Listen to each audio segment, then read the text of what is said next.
అందరికీ నమస్కారం అండి. Welcome to our channel. నేను మీ యాంకర్ వెంకటేష్. కార్తీక మాసంలోనే ఎందుకు ఇంత దీపారాధన జరుగుతుంది? ఎందుకు ఇంత మనకి దైవ సంబంధితమైన భక్తి పెరుగుతుంది అని చెప్పేసి ఇలాంటి విషయాలు మనం ఇప్పుడు తెలుసుకుందాం. మనతో పాటు ప్రవీణ్ కుమార్ శర్మ గారు ఉన్నారు, ప్రవచనకర్త. నమస్కారం అండి. నమస్కారం అండి. బాగున్నారు?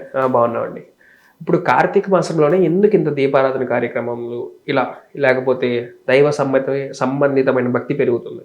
కార్తీక మాసం అనేది ఎలా వచ్చిందంటే, కృత్తికా నక్షత్రం పౌర్ణమి రోజు ఉండటం ద్వారా అలా కార్తీక మాసం ఏర్పడింది. ఆ కార్తీక మాసం అనేది శివుడికి అత్యంత ప్రీతికరమైనదని చెప్పి కార్తీక పురాణం వంటివి చెప్తాయి. ఆ కాలంలో ఎందుకు దీపాలు వెలిగించాలి అనేది చూస్తే, కార్తీక మాసం నుంచి ఇది దీపాలు వెలిగించటం కాదు, దీపావళి ప్రారంభం నుంచి దీపాలు వెలిగించి కార్తీక మాసం అయ్యాక కూడా కొంతమంది వెలిగిస్తారు. ఎందుకు? ఈ ప్రాంతం కార్తీక మాసం అనేది ప్రకృతికి చాలా దగ్గరగా ఉన్నది. చంద్రుడు కూడా అప్పుడు భూమికి కాస్త దగ్గరగా వస్తారని చెప్పి ఆస్ట్రోనామర్స్ చెప్తారు. ఈ దీపం అనేటువంటిది ఏంటంటే జ్ఞానానికి సంకేతం. జ్ఞానానికి అందుకే అది జ్యోతి రూపంలో ఉంటుంది. మన దేహంలో ఉండేటువంటి ఆత్మ చైతన్యం కూడా జ్ఞానానికి సంకేతం, జ్యోతి సంకేతం. ఈ బయట ఉండేటువంటి, మన లోపల ఉండేటువంటి అజ్ఞానం, అశ్రద్ధ, అసూయ, అహంకారం ఇలాంటివన్నీ పోయి ఆ జ్యోతి, ఆ జ్ఞానజ్యోతి మనలో వెలగాలని చెప్పి దీపాలు వెలిగిస్తారండి. అందుకే దీపం జ్యోతి పరబ్రహ్మ. దీపం అనేది స్వయంగా వెలుగుతున్నటువంటి పరబ్రహ్మ స్వరూపం. దీపం సర్వతమోపహం. బయట ఉండేటువంటి అజ్ఞానాన్ని, చీకటిని, ఆ తమస్సునంతా తొలగించేది ఈ దీపం. దీపం సర్వతమోపహం.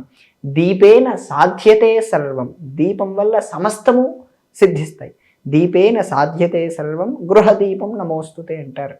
అలా దీపం వెలిగించటం ద్వారా ఆ దీపంలో ఉండేటువంటి ఆ చైతన్యాత్మక శక్తిని మనం పొంది, మనలో ఉండేటువంటి అజ్ఞానము, అసూయ, అహంకారం ఇవన్నీ తొలగించి జ్ఞానాన్ని పొందటం కోసం దీపారాధన చేస్తారండి. ఓకే. కార్తీక మాసంలోనే ఎందుకు ఇంత దీపారాధన అంటారు? చెప్పాను కదా, ప్రకృతికి చాలా దగ్గరగా ఉండే మాసం ఈ కార్తీక మాసం. ప్రకృతితో మమేకమై భగవంతుణ్ణి ఆరాధించటం ద్వారా ఇటు ప్రకృతికి సహకరిస్తూ, ఇటు భగవంతుణ్ణి ఆరాధిస్తూ ఉండటం ద్వారా వారి పూర్వజన్మ కర్మల్లో ఉండేటువంటి పాపకర్మల్ని పోగొట్టుకుంటారు. అందుకు ఈ మాసం అనేది ప్రత్యేకత. కార్తీక మాసం యొక్క గొప్పతనం ఎవరితో చెప్పారు? మొట్టమొదటగా ఏదైనా పురాణాల నుంచి వస్తుందండి. కార్తీక మాసం గురించి మొట్టమొదటగా స్కాంద పురాణంలోనే చెప్పబడింది. ఓకే. స్కాంద పురాణంలో మనకు పురాణాలన్నీ చెప్పిన వారు సూతుడు అనేటువంటి మహర్షి. సూతుడు అనేటువంటి వ్యక్తి శౌనకాది మహామునులకు చెప్పారు. సూతుడికి ఎవరు చెప్పారు? వ్యాస మహర్షి. వ్యాస మహర్షి ఎలా వశిష్ఠ మహర్షి జనక మహర్షి చెప్పారు అని చెప్పేసి ఇంకా నేను పూర్తి చెప్పండి. ఈ వ్యాస మహర్షి సూతుడికి చెప్పారు. వ్యాస మహర్షికి ఎవరు చెప్పారు? వ్యాస మహర్షి అష్టాదశ పురాణాలని రచించారు. ఆయన రచించినప్పుడు ఆయన వేదంలో ఉండేటువంటి అంశాలని విభాగం చేసి పురాణాలు రచించారు. అంటే ఆల్రెడీ జరిగిన ఘటనలు ఆయన రాశారు. పురాణం అంటే అర్థం అనే ప్రాచీనమైనటువంటి ఘటనలు అని అర్థం. అలా పురాణం అంటే సృష్టి జరగటం, సృష్టి ఎలా అంతమవుతుంది, మధ్యలో ఉండేటువంటి రాజు చరిత్రలు, ఇటువంటివన్నీ పురాణంలో చెప్తాయి. ఆ పురాణంలో చెప్పినప్పుడు సంఘటనలు ఈ స్కాంద పురాణం అనేటువంటి దాంట్లో కార్తీక వైభవం, కార్తీక మాస వైభవం గురించి చెప్తారు. ఈ కార్తీక మాస వైభవంలో 30 రోజులు చేయవలసినటువంటి విధుల గురించి జనక మహారాజు, వశిష్ఠుడు ఇటువంటి మహర్షులు ఎందరో మంది కార్తీక మాసం గురించి చర్చిస్తారు. ఎందుకంటే మన సనాతన ధర్మం ఈ రోజుటిది కాదు. ఈ హిస్టారియన్స్ చెప్తున్నట్టు 5000 సంవత్సరాలు, 7000 సంవత్సరాలు కాదు. ఈ మహర్షులు ఎప్పటివారు? జనక మహారాజు ఎప్పటివారండి? 1,00,000 సంవత్సరాలు, అంతకంటే ముందే. అటువంటి ఇంకా 1,00,000 సంవత్సరాలు చాలా తక్కువ మన పరంగా చూస్తే. వశిష్ఠుడు ఎప్పటివారు? అదే మనం చెప్పలేము. 1,00,000 సంవత్సరాలు అనాది. వశిష్ఠుడు బ్రహ్మమానస పుత్రుడు అంటారు. ఆయన స్వయంగా అంటే మట్టిలో నుంచి అదే కుండలో ఏదో ఉంటది కదా. బ్రహ్మమానస పుత్రుడు అంటే బ్రహ్మ మనస్సులో నుంచి పుట్టినవాడు. ఓకే. వశిష్ఠుడు. అందుకే రాముడి వంటి వారే వశిష్ఠుడిని గురువుగా స్వీకరించారు. అంటే మన దశరథి గారు ఆయనకి గురువుగా నియమించడం జరిగింది. జనకుడు కాదు, దశరథుడు కాదు. ఆయన ఎప్పటి నుంచో వాళ్ళ కుల గురువు. పూర్వం నుంచి ఇక్ష్వాకు నుంచి ఆయనే పరంపరగా వారి గురువుగా వస్తున్నారు. అప్పుడు వశిష్ఠుడి వయస్సు ఎంత? శ్రీరాముడే 10,000 సంవత్సరాలు పరిపాలించాడు. దశవర్ష సహస్రాన్ని, దశవర్ష శతాన్ని పరిపాలించారు. అంటే అప్పటికి ఆయన గురువు, దశరథుడికి గురువే, దశరథుడి తండ్రైన అజమహారాజు గురువే, రఘుమహారాజు గురువే, దిలీపుడికి గురువే, భగీరథుడికి గురువే, గంగను తీసుకొచ్చిన భగీరథుడికి గురువే. మరి ఇంత వయసు, మరి వశిష్ఠుడికి వయస్సు ఎంత అంటారు? చెప్పగలమంటారా? చెప్పలే. ఆయన ఇప్పటికీ ఉన్నవారే. వశిష్ఠుడు దేహాన్ని వదిలిపెట్టలేదు. వశిష్ఠుడు ఈ రోజుకి ఎగ్జిస్టెన్స్లో ఉన్నారు. ఎక్కడున్నారు మరి మనం చూడలేంలేండి. ఎందుకంటే అంత తపశ్శక్తిని మనం చూడాలంటే మనమైనా కాస్త తపస్సు చేయాలి. ఊరికే దీపారాధన చేసి నమస్కారం చేసుకుంటే సరిపోదు. ఆయన్ని చూడటం కంటే సప్త చిరంజీవులు మనకు దర్శనం ఇస్తారు. వారు సూక్ష్మలోకంలో ఉంటారు. తపస్సు అంటే నిరంతరం తప్పిస్తున్నవాడు. అంటే మనం ఇప్పుడు ఆఫీస్లో ఉన్నప్పుడైనా మన మనసులో చేసుకుంటూ ఉన్నప్పుడు మనం తప్పిస్తున్నట్టే కదా. తప్పిస్తున్నా. అది దుఃఖాలను నివారణ చేస్తుంది. తపస్సు అంటే మీరు చెప్తున్నది నామస్మరణ అవుతుంది. నామస్మరణ చేయటం ద్వారా పాపాలు తొలగిపోయి, దుఃఖాలు తొలగిపోయి, మనస్సుకు గొప్ప శాంతిని లభిస్తుంది. అది కూడా గొప్ప తపస్సే. కంచి మఠంలో బోధేంద్రులు అనేటువంటి జగద్గురువులు, వారు ఇలాంటి నామాల ద్వారానే వారు మోక్షాన్ని పొందారు. మనం ఇలా మోక్షాలని పొందొచ్చు ఈ నామస్మరణ ద్వారా. ఓకే. ఈ కార్తీక మాసంలో ఇలా జనకుడు, వశిష్ఠుడు, ఆ సందర్భంలో ఇంకా దుర్వాసుడు, ఇలాంటి సంఘటనలు చాలా వస్తాయి. ఈ కార్తీక మాస వైభవం గురించి జనకుడు, వశిష్ఠుడు మాట్లాడి, వశిష్ఠుడు జనకుడికి చెప్తాడు. ఆ సందర్భంలో ఆ ఘట్టాలన్నీ, ఆ 30 రోజులు జరిగినటువంటి పూర్వ చరిత్రలన్నీ చెబుతాడు. ఆ చెప్తున్నప్పుడు ఆ దీపదానం ఎందుకు చేయాలి, ఈ ఆరాధన ఎందుకు చేయాలి, సాయంత్రం పూట విష్ణుమూర్తిని ఎందుకు ఆరాధించాలి, ఉదయం శివాభిషేకం ఎందుకు చేయాలని చెప్పి ఆ 30 రోజులు చేయాల్సినటువంటి విధులు, దాంట్లో ఉన్నటువంటి కథలు, దాని లోపల ఉన్నటువంటి అంతరార్థాలన్నీ వివరించిన వారు వశిష్ఠుడు జనక మహారాజుకు వివరిస్తారు. ఆ జనక మహారాజు అన్ని ఆరాధన చేస్తాడు. జనక మహారాజు అంటే చిన్నవాడు కాదండి, ఆయన కూడా బ్రహ్మజ్ఞాని. ఓకే. ఆయన సభలో జనక మహారాజు అంటే, జనకుడు అనేది ఒక పోస్టు లాంటిదండి. ఇప్పుడు పిఎం అంటాం, ప్రైమ్ మినిస్టర్ అంటాం. ప్రైమ్ మినిస్టర్ అంటే కేవలం ఒక్క వ్యక్తి రాడు కదా, వ్యవస్థ. ప్రైమ్ మినిస్టర్ అంటే ఒక వ్యక్తి వస్తాడా, లేదా 5 ఏళ్ళు పరిపాలించే వ్యక్తి పేరు వస్తుందా? రాదు. ప్రైమ్ మినిస్టర్ ఒక పోస్ట్. అలా జనకుడు అనేటువంటి ఒక పోస్ట్. బృహదారణ్యకోపనిషత్తు అనేటువంటి ఒక ఉపనిషత్తు ఉంది. బృహత్ అంటే అతి పెద్దది అని అర్థం. అది ఉపనిషత్తుల్లోకి వెళ్ళి అతి పెద్దది ఉపనిషత్తు. ఆ ఉపనిషత్తుల్లో యాజ్ఞవల్క మహర్షి ఈ జనక మహారాజుకు బ్రహ్మజ్ఞానం ఉపదేశిస్తాడు. గొప్ప సభ జరుగుతుంది ఆ జనక మహారాజులో. అక్కడ గార్గి అని ఒక ఆవిడ పాల్గొంటుంది. ఆవిడ బ్రహ్మవాదిని అంటారు. ఆ గార్గికి, ఈ యాజ్ఞవల్కుడికి సభ జరుగుతుంది. ఆ దాంట్లో ఈ యాజ్ఞవల్కుడి ద్వారా ఈ జనక మహారాజు జ్ఞానాన్ని పొంది బ్రహ్మజ్ఞానాన్ని పొందాడు. అలాగే భగవద్గీతలో కూడా కృష్ణ పరమాత్మ జనకుడి పేరు వాడతాడు, బ్రహ్మవాదునులు అనేటువంటి సందర్భంలో. అలాగా ఈ జనకుడికి ఉపదేశించటం వశిష్ఠుడి లాంటి పై స్థాయి వ్యక్తులే ఉపదేశించాలి. అలాంటి వ్యక్తులే ఉపదేశించారు. వారు కూడా చక్కగా స్వధర్మాన్ని, సదాచారాన్ని పాటిస్తూ కార్తీక మాస విధుల్ని తప్పకుండా ఆచరిస్తూ చివరికి మోక్షాన్ని పొందారు. సో మనం కూడా కార్తీక మాసంలో ఆ చెప్పబడినటువంటి విధుల్ని చక్కగా ఆచరిస్తే మనం కూడా అజ్ఞానం తొలగి, అసూయ తొలగి, అహంకారం తొలగి, నిజమైన జ్ఞానం మనలో ప్రకాశించి మనం కూడా ఈశ్వరానుగ్రహానికి పాత్రులై మనం కూడా మోక్షాన్ని పొందుతాం. కార్తీక మాసంలో మన నాగుల చవితి అయిపోయింది. అవును, నాగుల చవితి అయిపోయింది. అందరు పుట్టలో పాలు పోస్తారు. నిజానికి పాములు పాలు తాగవు కదా, మరి ఎందుకు? పుట్టలో పాలు తాగవని చెప్పి పోసే వాళ్ళకు తెలుసు, పాము తాగుతాయని పోయి లేదు, చాలా మందికి తెలియదు. అందరు పోసేస్తారు. మీరు ఒకవేళ చెప్పినా వాళ్ళు పోయటం సరైనదే. ఆ పాములో, ఆ పుట్టలో పాము లేదు. ఎందుకంటే అంతమంది అక్కడ శ్రద్ధం చేస్తున్నప్పుడు పాము ఉండదు, అన్నిసార్లు ఉండదు. కొన్ని పాములు ఉండొచ్చు, కొన్ని ఉండకపోవచ్చు. అసలు పుట్టలో పాము ఉందా లేదనేది కూడా మనకు అవసరం లేదు. అక్కడ ఏంటంటే ఆ నాగుల చవితి సందర్భంలో ఎలా చూడాలి అంటే, ఆ పాములు ఈ ప్రత్యక్షమైన ఈ భౌతికమైన పాము తాగుతుందని వాళ్ళు పోయట్లేదు. ఈ నాగులు అనేటువంటి వ్యవస్థ, నాగదేవతా వ్యవస్థ ఏంటంటే అంతరిక్షంలో ఉన్నటువంటి ఒకనొక దేవతా వ్యవస్థ. దానికి సంబంధించిన మంత్రం కూడా ఉంటుంది. నమో అస్తు సర్పేభ్యో ఏకేచ పృథివీమను. పృథివీలో ఉండేటువంటి కొన్ని దుష్టశక్తుల్ని సంహరిస్తూ నమోస్తు సర్పేభ్యో ఏకేచ పృథివీమను.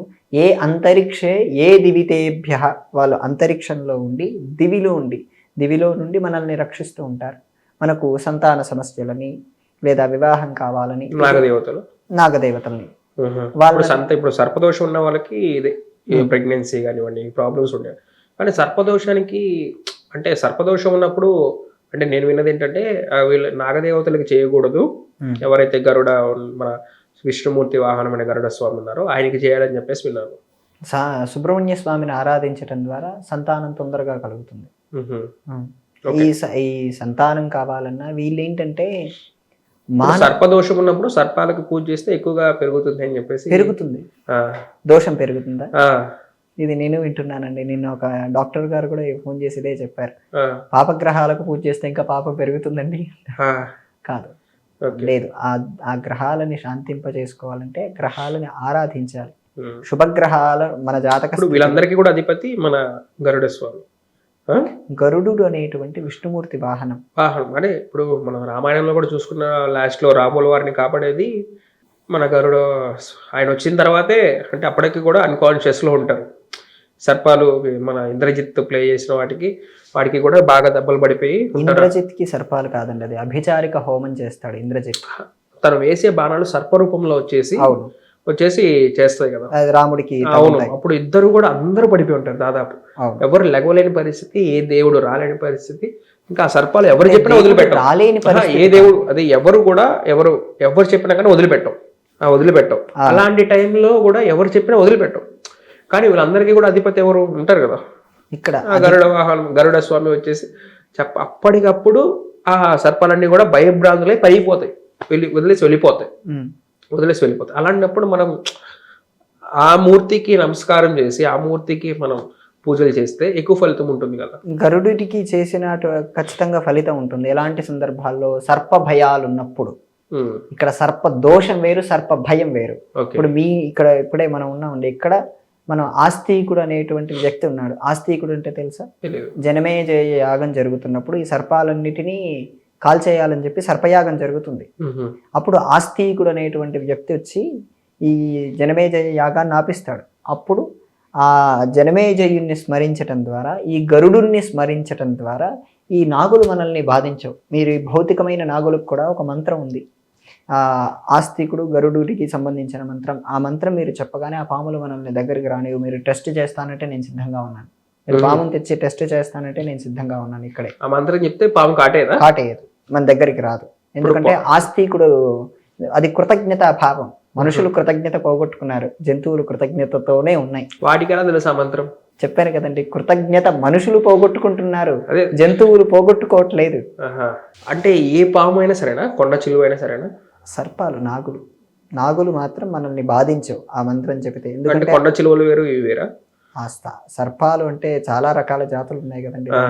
వాటికి పనిచేయదు. అది వాటికి పనిచేయదంటే దానికి సంబంధించినటువంటి విధానాలు ఉంటాయి. అవి కుడితే మనకు మంత్రాలు కూడా ఉన్నాయి. దానికి పాము మంత్రం ఆ సందర్భంలో చెప్తే విషం అవి కూడా రావా? విరుగుడవుతాయి. క్షణాల్లో విరుగుడైన సందర్భాలు కూడా ఉన్నాయి. ఇప్పటికీ పాముల నరసయ్య అని ఒక చిన్న పాములు అంటే నార్మల్ స్నేక్ అంటే మనం దాన్ని ఏం చెయ్యము, పోతే అదేం చేయదు మాక్సిమం. ఏ స్నేక్ అయినా లేదు, కొండ చిలువలు పట్టుకొని మింగుతాయి. కొండ చిలువలు వేరు, కొండవేల చిలువల సందర్భం, నాగుల సందర్భం వేరు. మీరు అడిగింది ఏంటి? పుట్టలో పాములు పోయటం ద్వారా జరుగుతున్నది ఏంటి? ఈ పుట్టలో పాములు పాలు పోయటం ద్వారా ఈ భౌతికమైన పాలు తీసుకోదు కూడా సైంటిఫిక్ గా. కానీ వాళ్ళు అక్కడ తీస్తున్నది అదొక దివ్య సర్పం. ఆ సర్పదేవతలు నన్ను అనుగ్రహిస్తారనేటువంటి భావనాత్మకంగా ఆ పుట్టమట్టిలో పోస్తున్నారు. అది ఆ మట్టి ద్వారా అంతరిక్షంలో ఉండేటువంటి ఈ నాగదేవతలు స్వీకరించి వీళ్ళని అనుగ్రహిస్తారు, అందుకు పోస్తున్నారు.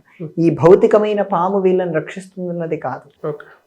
అది ఇప్పుడు అదేదో మంత్రం అని చెప్పేసి చెప్పారు కదా, ఆ మంత్రాన్ని ఛాలెంజ్ రెడీగా ఉన్నారు. అది 100% చేసిన వాళ్ళు కూడా ఉన్నారు. నేననే కాదు, పాముల నరసయ్య ఒక గొప్ప ఆయన ఉండేవారు. ఆయనకి కాశీలో వెళ్తున్నప్పుడు శృంగేరి పీఠాధిపతులు ఆయనకు ఆ మంత్రాన్ని ఉపదేశించారు. ఆయన్ని దాన్ని విపరీతంగా జపం చేశారు. ఆయనకు పాములంటే పరమ ఇష్టం. ఎక్కడైనా ఆయన్ని జర్మనీ, రష్యా కూడా తీసుకెళ్లారు. ఎక్కడైనా పాము కుట్టిందని చెప్పగానే ఆయనకి చెప్పగానే ఆయన ఫోన్లోనే మంత్రం చెప్పేవారు, లేదా టెలిగ్రామ్లోనే మంత్రం చెప్పేవారు. చెప్పిన చోట పాము విషం విరుగుడైపోయేది క్షణాల్లో. మంత్రం ద్వారా విషం విరుగుడయ్యేది. ఇది ఇప్పటికీ ఛాలెంజింగ్ అండి. అలా చేసిన వాళ్ళు ఉన్నారు, చేస్తున్న వాళ్ళు ఉన్నారు. అంటే ఫోన్లో మంత్రం చెప్పడం వల్ల వాళ్ళు వినడం ద్వారా ఎక్కడైతే పాము కుట్టిందో ఆ సందర్భంలో చెప్తారు, లేదా చెవులో చెప్తారు. చెప్పటం ద్వారా దాని అర్థం మనం తెలుసుకోకూడదు. అది అలా చెప్పటం ద్వారా ఆ విషం విరుగుడవుతుంది. విరుగుడైపోతుంది. విరుగుడవుతుంది. అయిన వాళ్ళు లక్షల్లో ఉన్నారు. పాముల నరసయ్య గారి గురించి ఒకసారి తెలుసుకోండి. చాలా గొప్ప వ్యక్తి. వారి గురించి ప్రవచనాల్లో కూడా చాలా చెప్తూ ఉంటాం. అంత గొప్ప వ్యక్తి. ఆయన ఒకసారి జర్మనీయో రష్యానో తీసుకెళ్ళినప్పుడు ఇలాగే అందరి ముందు వాళ్ళు ఇంటర్వ్యూ లాంటిది కండక్ట్ చేసి ఆ పాముని ఈ పాముల నరసయ్య గారికి కుట్టించారు. ఆ పామే చనిపోయింది. దానికి ఆయన చాలా బాధపడ్డారు. ఎందుకంటే ఆయనకు పాములు విపరీతమైన ఇష్టం. ఎందుకంటే ఆ మంత్రం తపస్సు చేసినటువంటి వ్యక్తిలో ఆ మంత్రం గురించి ఇప్పటికీ ఉన్నారు ఆయన, చనిపోయారు. చాలా ఇప్పుడు కాదు, 50 ఏళ్ళ పై కిందట. ఆ మంత్రంలో ఉన్నటువంటి శక్తిని మనం కొన్ని లక్షల సార్లు జపించటం ద్వారా ఆ మంత్రదేవత నాకు సిద్ధిస్తుంది. అందుకే పూర్వం కొద్ది కాలం కిందట 1990 ఆ ప్రాంతంలో తాడేపల్లి రాఘవనారాయణ శాస్త్రి గారు ఉండేవారు. ఈ రాఘవనారాయణ శాస్త్రి గారు ఆయన 16 ఏళ్ళు ఉన్నప్పుడే బాలా త్రిపుర సుందరి మంత్రాన్ని స్వీకరించారు. ఆ మంత్రాన్ని తీవ్రంగా జపిస్తుంటే అమ్మవారు సిద్ధించేసింది, పలికేసేది. జస్ట్ నేను మీకు ఫోన్ చేసి ఎలా మాట్లాడతాను, ఆయన అమ్మవారితో అలా మాట్లాడేవారు. మనం అమ్మవారిని గుళ్ళో చూసి నమస్కారం చేసుకుంటే ఆయన స్వయంగా చూసి నమస్కారం చేసుకునేవారు. అంత గొప్ప సిద్ధ పురుషులు. అటువంటి వ్యక్తులు భారతదేశంలో పుట్టారు. అలా ఈ పాముని అలా విరుగుడు చేసేటువంటి సందర్భం కూడా మన ధర్మశాస్త్రాల్లో, మన పురాణాల్లో, మన వేదాల్లో ఉంది. ఓకే, అంత గొప్పది అని చెప్పేసి అంటారు. ఓకే, చూసారు కదండి కార్తీక మాసం ఒక విశిష్టత, దీపారాధన వల్ల కలిగే ఫలితాలు, నెక్స్ట్ నాగుల చవితికి నాగులకు పాలు పోయడం వల్ల పొందే ఫలితాలు కానివ్వండి. ఓకే, చూశారు కదండి కార్తీక మాసం యొక్క విశిష్టత, నాగుల చవితి యొక్క ప్రత్యేకత, నెక్స్ట్ దీపారాధన చేయడం వల్ల కలిగే ఫలితాలు ఏంటి, దీపం ఎందుకు పెడతారు, ఇలాంటి టాపిక్స్ అన్నీ కూడా మాట్లాడడం జరిగింది. సర్పాల నుంచి ఏ విధంగా నివారణ పొందాలో కూడా మాట్లాడడం జరిగింది. మీరు ఒకసారి పాముల నరసయ్య గారి గురించి సెర్చ్ చేయండి, మీకు ఖచ్చితంగా పాముల యొక్క భయం అనేది పోతుందన్నమాట. వాటిని మనం ఏం చేయక్కర్లేదు, వాటి నుంచి మనం ఎలా ప్రొటెక్షన్ చేసుకోవాలన్నది మీకు ఒక క్లారిటీ వస్తుంది. ఇలాంటి గొప్ప గొప్ప వీడియోలు మళ్ళీ చేస్తూనే ఉంటాం, చూస్తూనే ఉండండి. Thank you for watching.